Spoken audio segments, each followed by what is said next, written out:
Hello, in this video I want to show you how to change a picture mode on a Nokia Smart TV.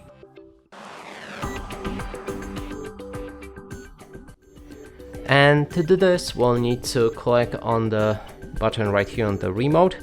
It's 3 lines. Now we can move to the right side and there's the settings.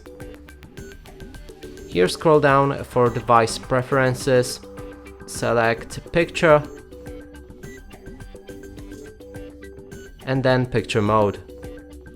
Here there's multiple different settings like standard, vivid, sport, movie or a game.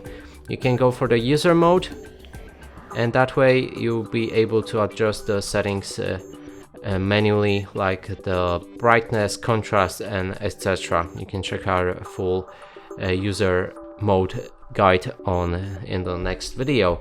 And that's it for this video. Hope you like it. Please consider subscribing to our channel, leave a like and a comment below.